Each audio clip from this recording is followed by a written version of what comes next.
Right, we're live. God, it feels weird to be back. We're 2 weeks without doing a lockdown live. I feel like it's been months since I've been sat here. You were on here only yesterday talking about something very exciting.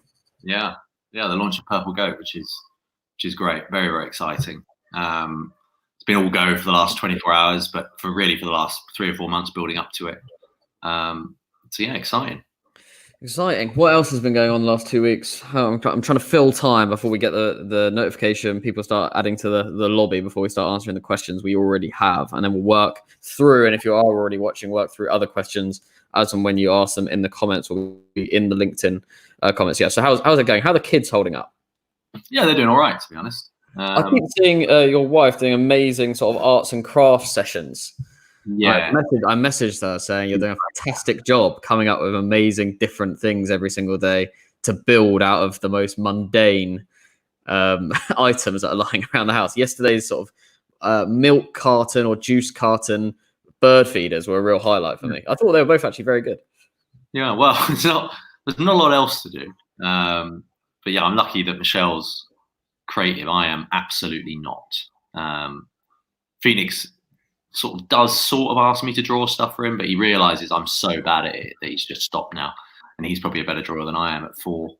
But yeah, no, I'm sure with everyone with kids, it's pretty relentless, but it's also very positive. It's great for me. I get to see a lot more of them. But obviously I also get to lock myself in this room for most of the day, so it's also easier. Sure. Right. Okay. Let's kick off with the question. So that on the topic of Purple Goat, which we did launch yesterday. And if you don't know that much about it, I'm sure Aaron will sum it up in the midst of this answer. But this question is from Gareth Smith on LinkedIn. Interested to hear more on Purple Goat, Aaron. It's good to see movement from Goat. I gathered you guys weren't going to freeze throughout all this, but was the announcement yesterday planned before this or move forward because of COVID-19? Was it a pop-up pivotal concept, or was it in the water beforehand, or a bit of both? Great concept with a genuine mission for the Purple audience. Yeah, it's been in the works for a while. We've been talking to Martin for probably about a year, but very seriously for the last 3 or 4 months. We made a decision just going into this year, or probably January, February, that we were going to do this. We initially had planned to launch it at the end of May when we were due to move into our new London office, and just decided to bring it forward as we are with there's a few other things that we're doing as well, which are under the radar currently, which will pop up in similar sort of guise to Purple Goat. So we're very busy working behind the scenes on some other things. It's unrelated to our existing business, to be clear. It's not a pivot from Goat. Goat is Goat and isn't changing, and we think is very well suited for this situation. And Purple Goat is just another opportunity that we see, and the opportunity really is enormous. 22% of the population in the UK have a disability, and 0.06% of ads are targeted at people with disability. They spend 250 billion a year in the UK as a community, but one day a year, 1/360th of what they should, 0.06% of 22%, they advertise. The rest of the time they don't. There's less than 10 people between the ages of 18 and 30 in the UK. And, as you know, Harry, virtually every brief is around that. There's billions, trillions of pounds spent chasing that audience, rightfully so, but there's virtually none spent chasing the other audience. Now, our angle here is not a purely ethical angle. It's not, okay, we just want to improve the situation for the disabled community. We, of course, want to improve that situation, but we believe the only way you can do that is by making it a financial decision that they can't say no to. And, I believe, and Martin believes, and Harry does, and everyone else involved in Purple Goat believes that if brands target this community in the proper way, then they can actually pull a financial audience over to this brand from the disabled community that makes it financially worthwhile. That in turn then creates the ethical benefit. But we're very clear here that the opportunity is that brands can make more money than they are doing off this community by treating the community like every other consumer and valuing them. then that will then lead to an improvement in accessibility and all sorts of other things. But just going and saying to brands, "You're not being nice, do this, people will judge you," is not enough. That's what people have been trying to do for the last 3 or 4 years, and it doesn't work.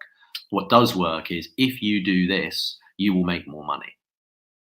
Yeah, for me, we're setting this up not as a sympathy vote. We're setting this up as a proper business. We see a huge opportunity in this space. It's massively underserved in the advertising world, in the brand world, and as Aaron said, in terms of hospitality and accessibility as well. In general, it's massively underserved when you actually look at the numbers.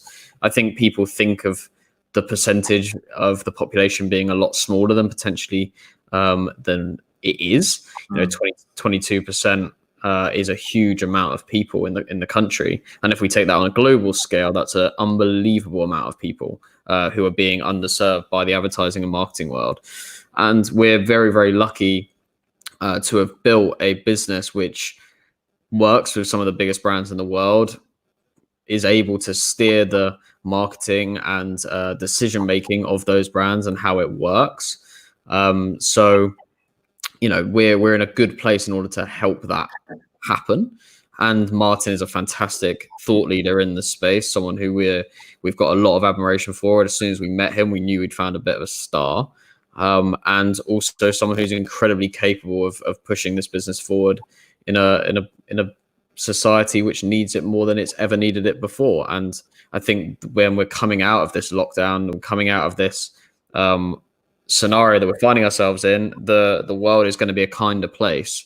And regardless of what Aaron just said about we're not doing this for that reason, like there is going to be a point where people are going to start thinking about things that they didn't think about beforehand in a different way. And this plays right into that opportunity. So that's why we're doing it. We're doing it for business reasons. But it's also very exciting about how we can make genuine change.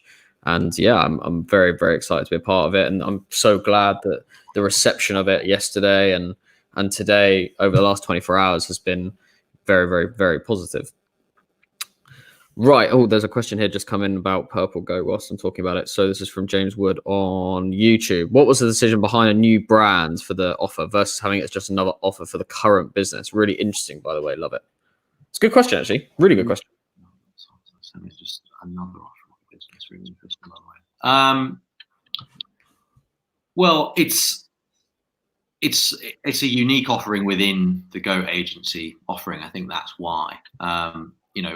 What Goat is Purple Goat, but for every community. And so we have experts from each community within Goat. So I get it would make sense for us to do it here. I think the reason we've done it separately is two reasons. One is it's a really big vertical, and it's much, much bigger, and the problem is much greater than, say, in gaming or with mummy bloggers or whatever other community you might see. The disparity between the percentage of them, 22%, versus how many adverts are actually put at them, 0.6%, isn't as bad anywhere else. So I think there's a bigger problem here than there is in any other community.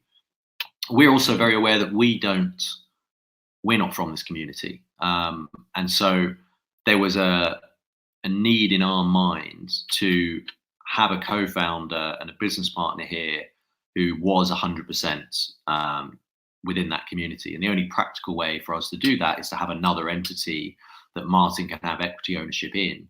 Because obviously Goat is a much bigger entity at this point that we're not going to be, be much more difficult to have equity around in that. So I think it's a really big community. It needs to be dealt with in the right way by people that really, really understand it.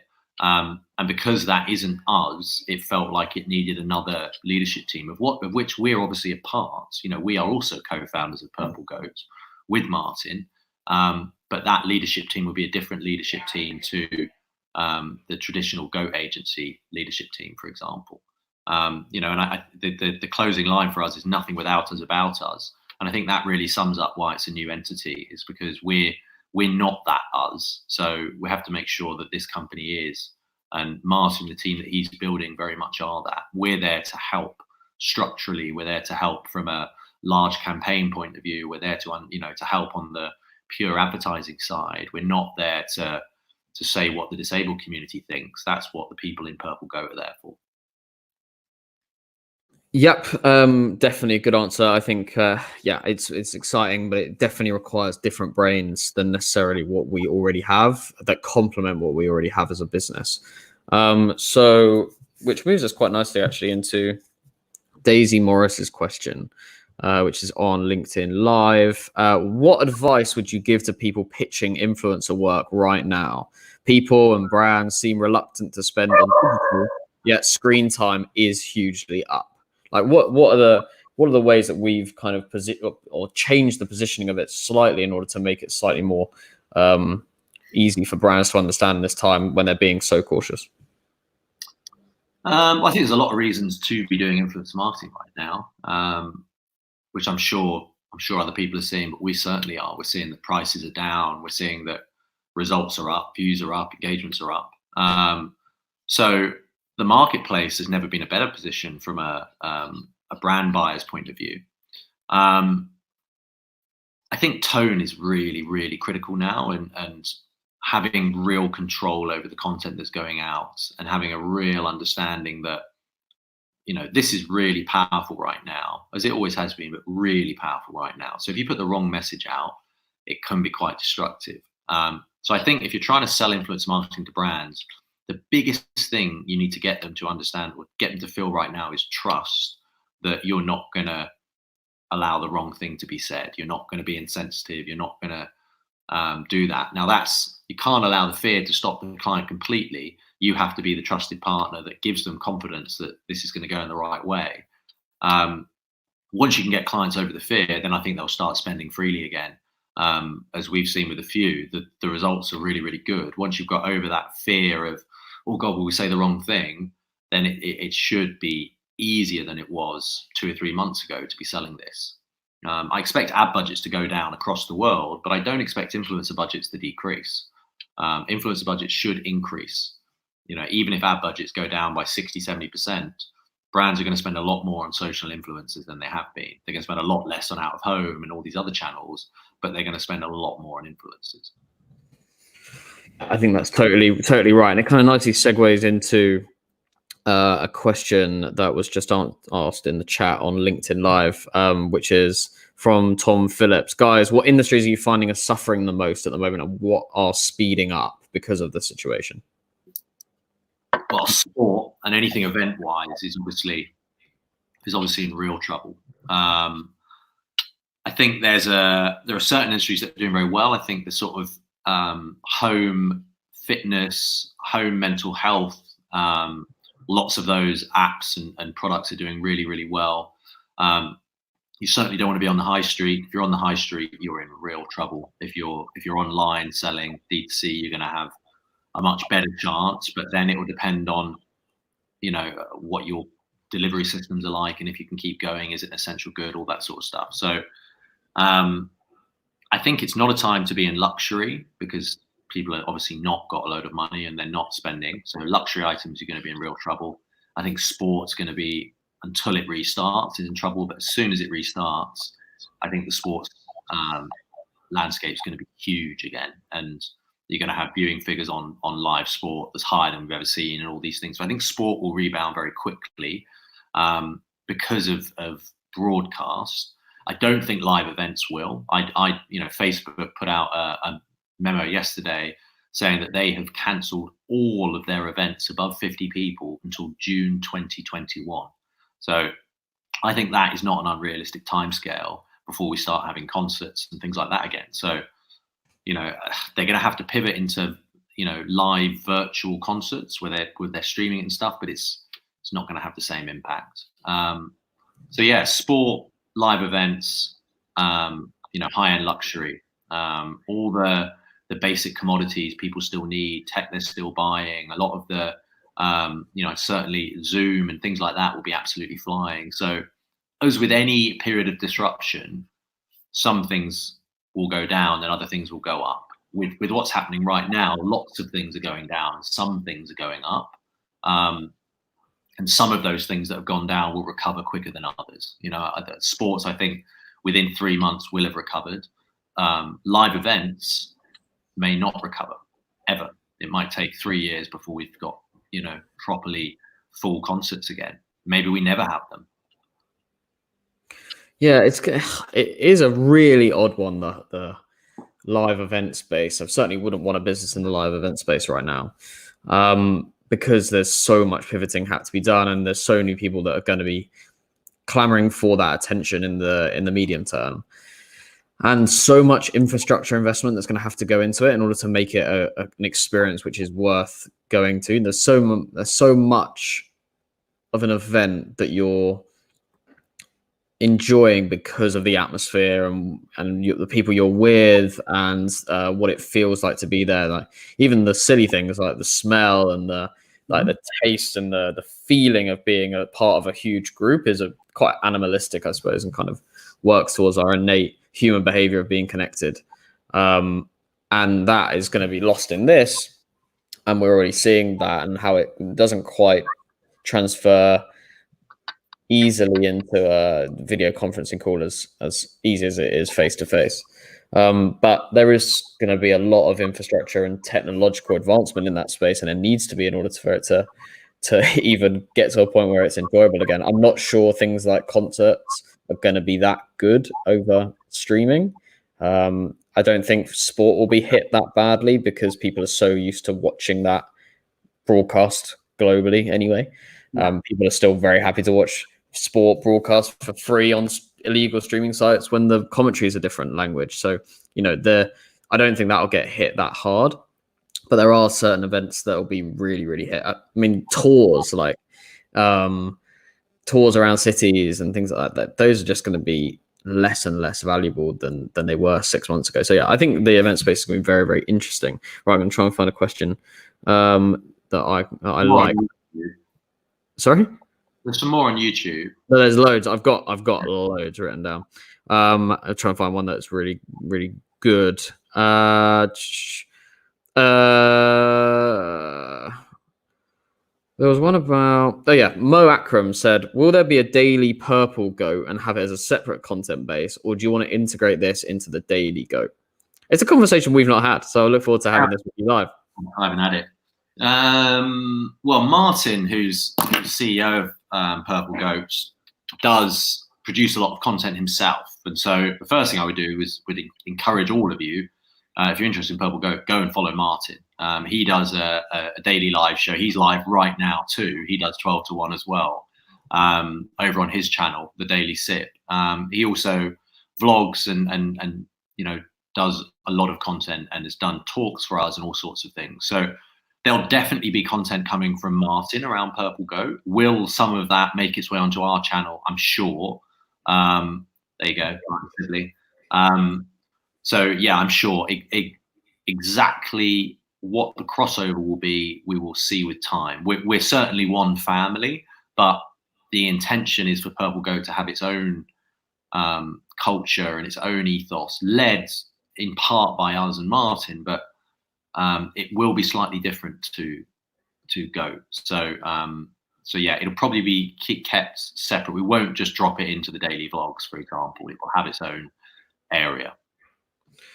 Yeah, I think that, I mean, the marketing is just going to be very different to what we do. I think we will certainly take pillars of what has been very successful for us into what we can do on that business. I think it's got to grow. It's got to, we're a small business, right? We would just start it up yesterday. We have no clients live.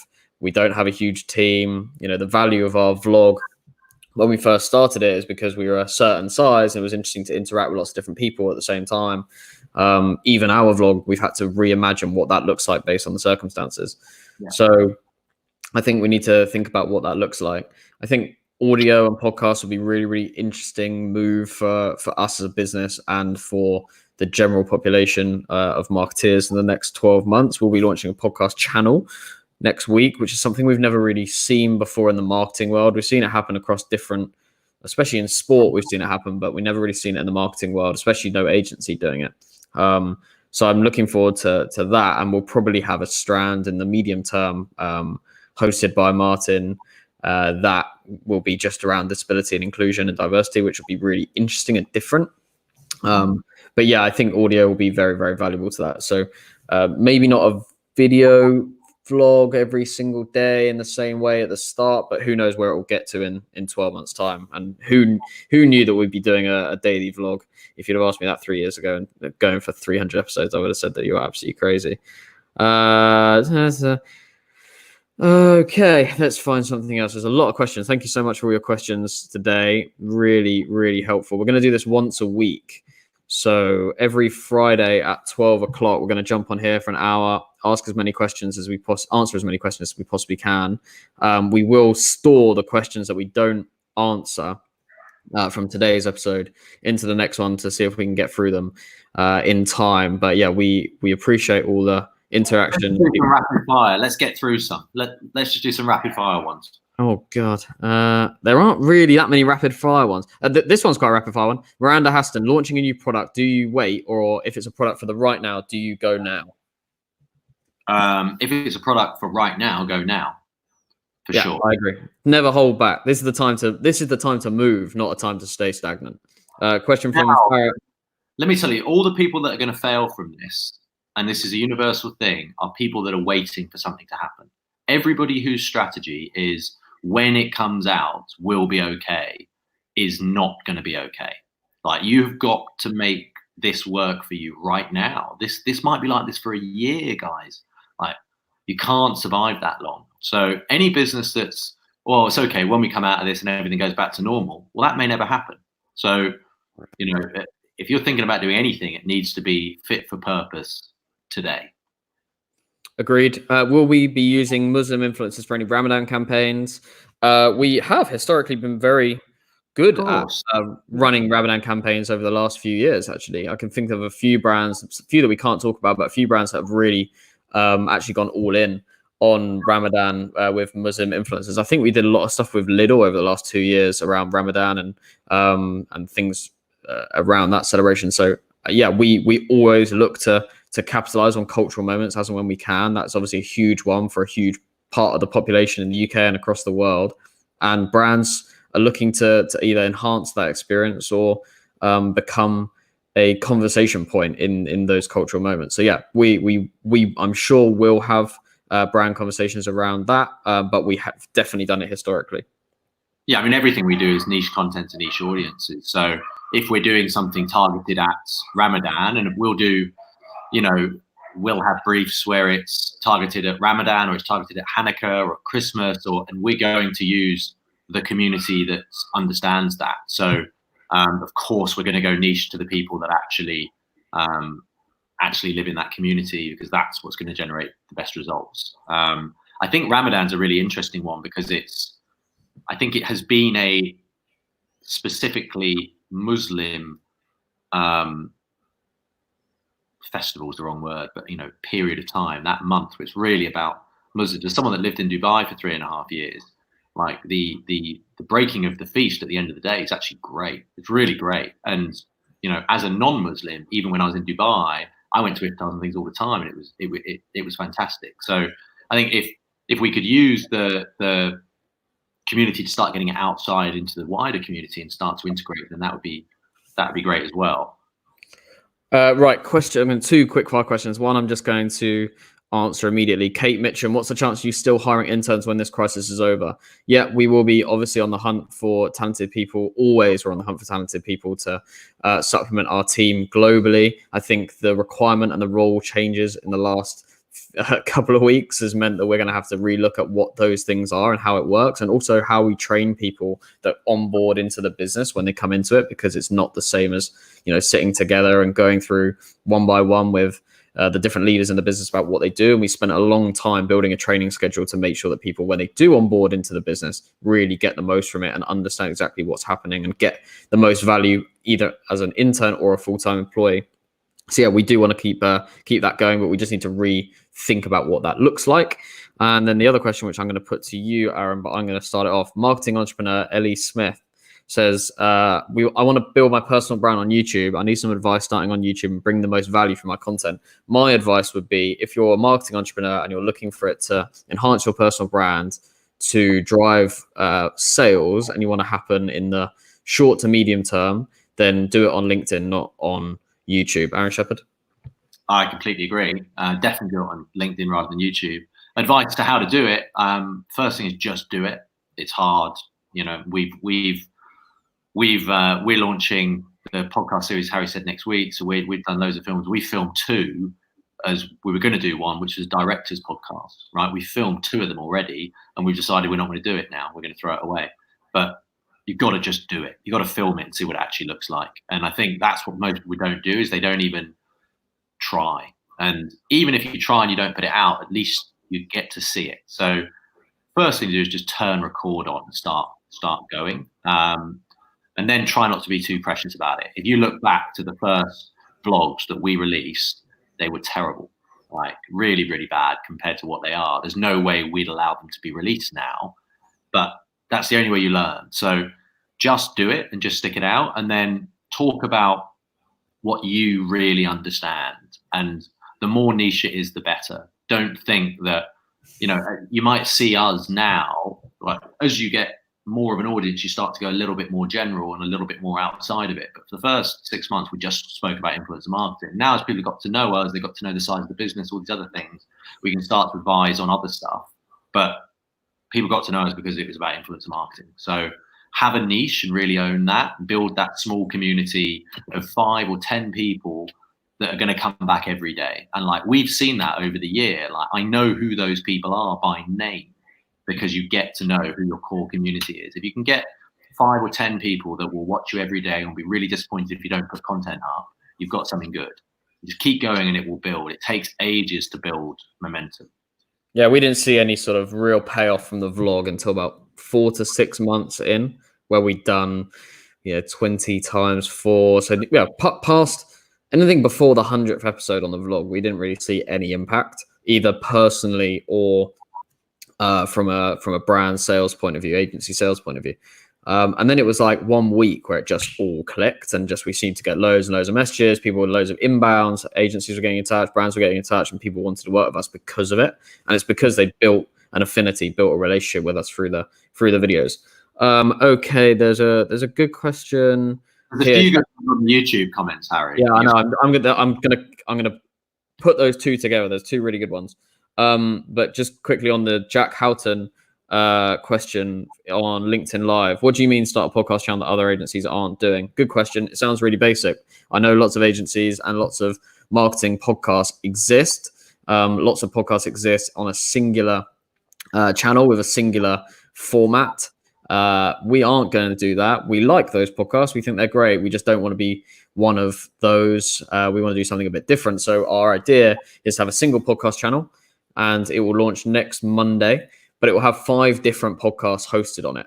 5 completely different formats, 5 completely different hosts, different things. Are going to be interviews from business leaders, interviews across culture. Then we're going to have a work from home podcast where it's going to be myself and my 2 flatmates who just talk about working with each other and living with each other, plus a whole range of other things. So we're launching basically what would be a radio station where we're going to release 5 different pieces of content a week. So you're probably going to get 5 hours of audio content a week from that channel, but from different people with different formats, and probably for different audiences too. So that's why it's slightly different. And yeah, okay, these 2 questions are really, really good. Stuart Weir, long time followed you guys. So firstly, thanks for the daily vlog. I have a question. How can a very small business, i.e. a beauty salon, use influencer marketing at a local level? And then that really nicely combines with James Wood, where he says, regarding Stuart Weir's question about using influencers for beauty salons, will you guys ever set up an offer for small businesses to use influencers, smaller budget, but higher volume market? 2 great questions. We were very close to. Yeah, very close. Like probably 2 to 3 days away. Yeah. And then we had to shut the office. Yeah. So we'll be honest. So our minimum campaign spend for a client is £40,000 a month. So you can't engage us for less than £40,000 a month. We're very aware that for the vast majority of small businesses, that is probably their yearly spend, if that, right? So it just is what it is. We're dealing with some of the biggest brands in the world, and for us, when we've got clients spending multi-millions of pounds with us, we have to prioritize those over someone that's spending 2,000 a month. So in order to keep the integrity of the bigger campaigns, that's what we've done at Goat. Now, since COVID, in order to not disadvantage the small business community, we have dropped that minimum spend, but we haven't told anyone about that. So the reason we haven't is we were actually going to set up another agency that was due to launch at the end of May, again, as we moved into the new office, which was going to be specifically targeted at brands less than £40,000 a month. Now, I'm thinking about this at the top of my head. I think what we may do is put something out over the next week that is a sort of offer to small businesses to let them know that we will help. We'll do it at cost plus or whatever it may be, and we'll try. Our aim is not to try and make a load of money on small entrepreneurs, to try and help them so they can keep their staff going and they keep the economy going.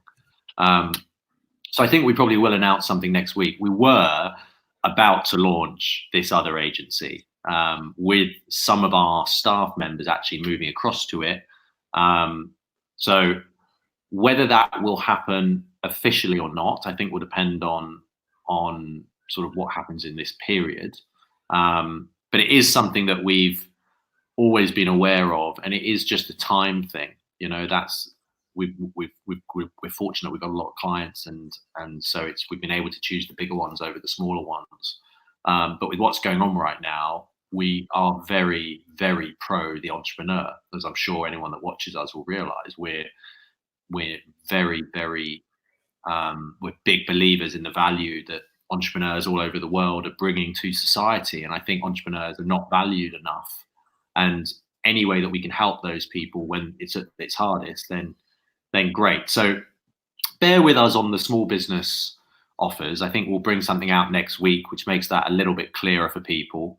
But yeah, it was something that was very, very close to being launched, which would have been perfect. But we may launch it in a different skin soon.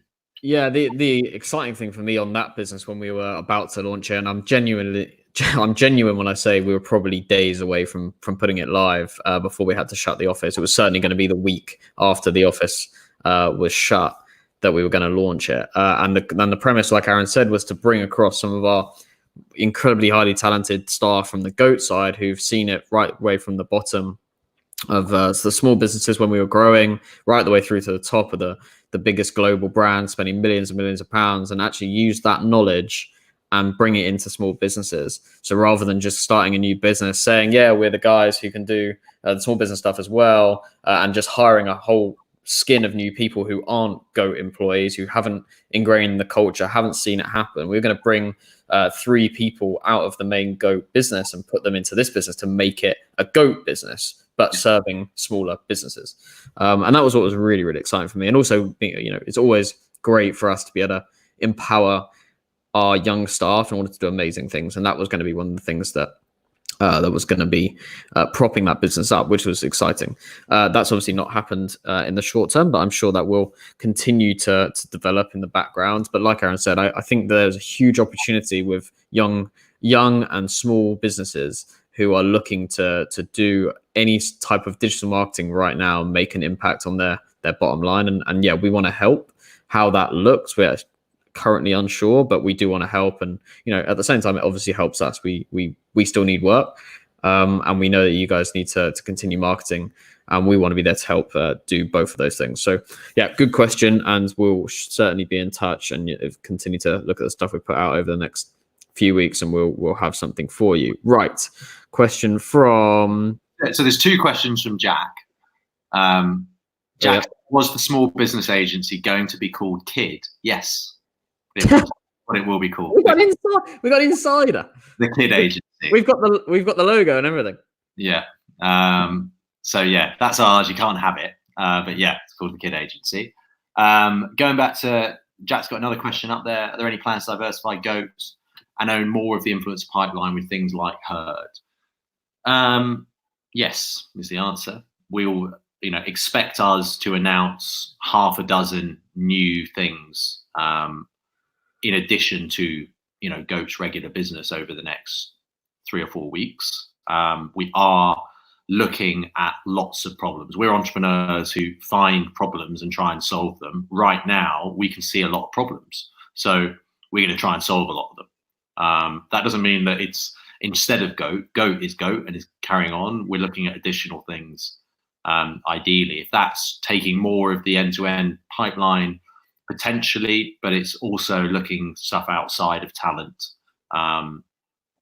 So yeah, let's see. It's going to be exciting. There's not, the difficulty for us is we're planning these things for weeks and weeks and weeks, and we're very open about what's going on. But the one thing we can't really be that open about is this stuff, because it's trade stuff, right? If our competitors know about it and things like that, there might be if it's too early, it might hurt us. So it's difficult for us not to be able to talk about this. But we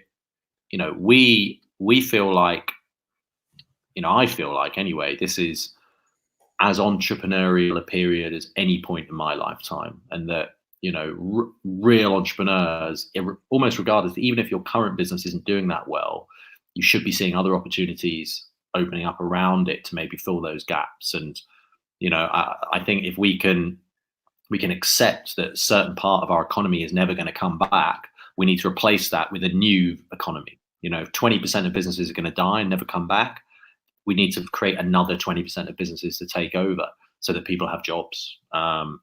That's the reality. When steel got cut out, there was big unemployment until they replaced it with something else. And we're going to have to try and do that over weeks and months rather than over years, or we're going to have a massive unemployment problem. Yeah, I totally agree. It's like you said, a very exciting time to be a part of this industry. I mean, Sam Turner is desperate to get his question answered. We've got his question both on LinkedIn and on YouTube, but luckily on YouTube I can pull it up on the screen. As a social media agency that creates content for brands like Lamborghini, Kempinski, and Intercontinental, what would you say is the best way to start the conversation with them about influencer campaigns? Great question. Lots of people will have agencies that are already working with brands and are looking to pivot in different ways and looking to start conversations on mediums and channels that are working and are being spent on budget. How would you start that conversation when you're an agency that doesn't currently offer it?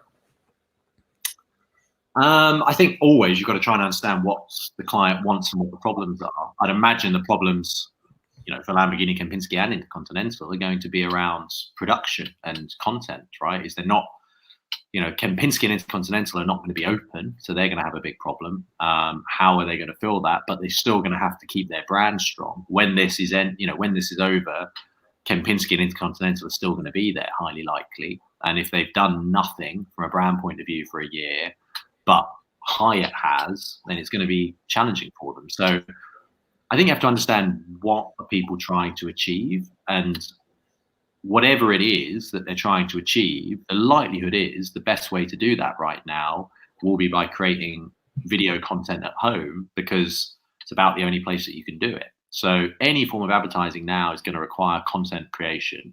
Content creation is only going to be done at home. The best people to make it at home are influencers. So the first thing would be that anytime that you want to create content, that's going to be perfect for you now. The second one's going to be distribution.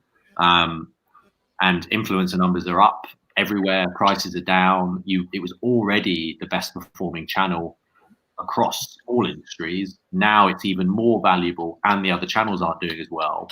So that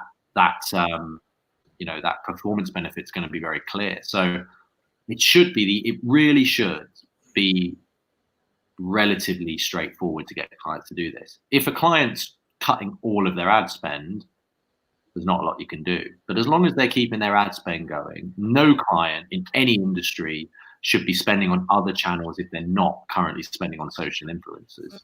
That should be the most valuable channel for people right now. It's certainly the most cost effective.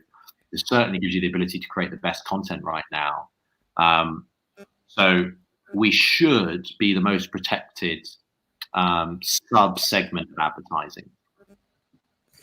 Yeah, I agree with that. He's followed up with a question because he also owns media platforms that reach around 5 to 10 million people per month. So far, struggled to monetize them. I asked him in the comments, what are these media platforms on? It's mainly Facebook, but growing others. My feeling is if you're creating good content and actually the content is doing well and driving views, and I imagine it's video based, Have you tried to monetize through Facebook mid-roll? So 3-minute plus videos on Facebook's video manager scheme monetizes pretty well. The CPM seems to have dropped pretty significantly in April, but it is a way to monetize. We know a lot of people in that market who are making hundreds of thousands of pounds a month in order to prop up their businesses. So that's an opportunity. I think also diversifying your media portfolio right now is a really, really good opportunity if you do have audience. And if you've got 5 to 10 million people who are captive and willing to listen to what you're doing, I obviously have no idea about what the niches of the audience that you've got and what's the interest group. But if you can move that across to other platforms, TikTok, Instagram, etc., and widen your media portfolio, then it becomes a lot more valuable. And in a time where social media and screen time is through the roof like it's never been before, and people are willing to consume content like they've never done before, then this is a great opportunity for you to diversify that portfolio and generate brands interest. Guarantee them something as well, Sam. Reaches around 5 to 10 million people a month. There's lots of publishers that do that. There's very few publishers that will guarantee the brand what's going to happen, right? We'll guarantee you 4 million views on your content. Not we hope it does. Then they can take that guarantee, measure it against what they're spending elsewhere, and see if it's the right answer or not. That's the way to make this binary. Make it, you pay X, you get Y. If Y is greater with us than it is elsewhere, then they'll spend with whoever's got the bigger number. So really try and make it binary. So few people do. And every publisher has the ability to do that. They've got the information, they've got the analytics. Yeah, exactly. There's so many missed opportunities because people aren't willing to put their balls on the line a bit, and that's kind of what we did right at the start. We wanted to set ourselves apart and do something slightly different, and at that point, it was guaranteeing metrics that we believe that we can hit and other people couldn't. Not because they couldn't do it, more because they couldn't put themselves in a position or didn't feel that they could put themselves in a position to do it. And we always just felt that was a risk worth taking because the integrity and credibility that it built for our brands and our ability to deliver was unbelievably valuable, and for the long term has created a great reputation for us. But yeah, my feeling, if you've got platforms right now, it's a great place to be. Just keep doubling down on content. I think that would be my advice. Look into, if you aren't already, look into mid-roll on Facebook if that's where your audience is. 3-minute videos with ad breaks, monetizes pretty well, consistent, and can generate you some easy money. And if you can create original content on that platform, they're certainly willing to spend money on that. So that's where I'd look. Right, where I've got all sorts going on here. I've got one more question on my Lockdown Live pre-recorded questions. So I'll fire this one at you, Aaron Shepherd. Got a couple of sport-related ones. Do you think the rate at which sports are using influencers and creators as competitors is set to spike in a post-COVID world? This question from Ross McKinley. Obviously, we've seen that the Formula One virtual races have just completely exploded, and they're not just virtual races of the drivers in the grid as normal. Drivers are in there, but we've also got creators and celebrities and things like that who are competing too, and that has been incredibly successful for them.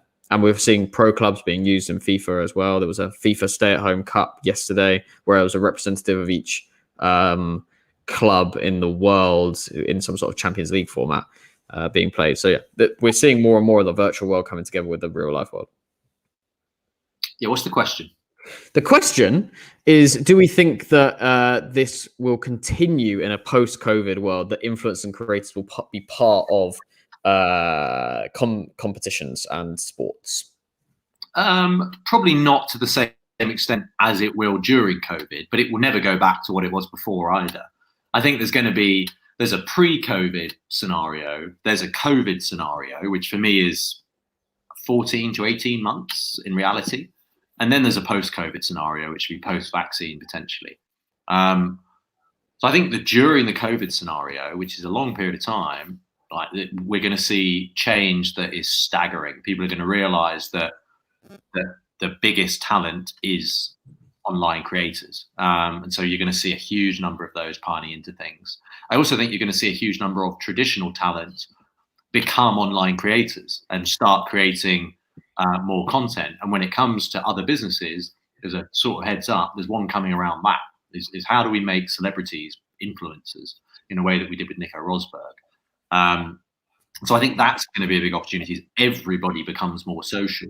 These Saturday night TV hosts, if they don't start putting YouTube channels out, in 12 months' time, they're going to be irrelevant because Saturday night TV is going to grind to a halt. And if it doesn't grind to a halt, it will just be a Zoom thing like this. And so people will stop watching it because that's not that good, right? You see better stuff elsewhere. So I think we're going to see big changes during the period. Then I think it will pull back by like 20, 30%, but not back to what it was. And the new normal will be a hybrid in between what it was like before and what it was like during COVID. And that won't change. I keep hearing people saying, oh, when it goes back to normality, it's never, ever going to go back to normality. There'll be a new normality. Tech is going to play a big part of that. Working from home is going to play a big part of that. Just being able to do lots more things virtually and realizing that that's the way the world's work, I think will change things and they won't go back. What stopped a lot of our big clients really going digital, maybe they've spent 1% or 2% with us of their ad budget for the last 2 years. And I've been saying to them, you need to go to 20. What's been stopping that is, well, I know we spend this on TV, we spend this on out of home, we spend this here, we spend this here. Now that isn't possible, they get to see what it's like, and they will never go back to doing that old model. Now, that's just an example in advertising. It's the same in everything around the world, right? Working from home. I was the biggest anti-working from home person before this. Whenever anyone said, oh, I want to work from home, I want to do that morning, it'd be no. He's coming to the office. This is how we work. We're a central team. Since going work from home, I realized that I'm wrong. I've been wrong about that for the last several years. We will definitely have a working from home format going forward, and we will never go back to being 100% in the office, but we won't be 100% working from home either. So there'll be a hybrid. And I think everything around COVID, there's pre-COVID, during COVID, and then a hybrid between the two afterwards.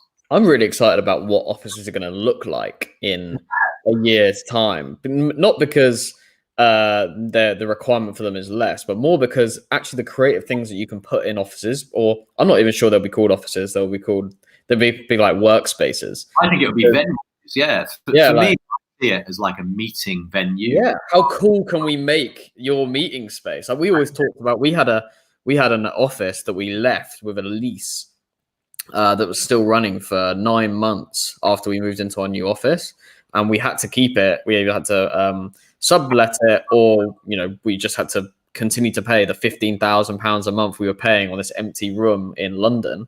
And one of our ideas was to make it like the ultimate meeting room experience, where we build like mini golf in there and a bowling alley and things like that, where you just host your meetings in a creative way in this office. It was in central London, great location, but it was a completely empty building, and we were paying 15 grand a month for it to be there, to do nothing. No one's sitting there. So we thought, okay, well, why don't we just make it a cool meeting room space? I genuinely believe now we were ahead of the curve. That is literally what it's going to be. People are going to have offices now, which are going to have the coolest fucking meeting rooms you've ever seen. We're going to have gaming meeting rooms. We're going to have cool spaces. I imagine people are going to think far more about what the meeting room looks like and how it is comfy to be in and nice and different and a talking point, rather than the expanse of an office and loads of desks and computer screens and things like that. I just don't think it'll be like that at all. I think we'll see the rise of the beanbag.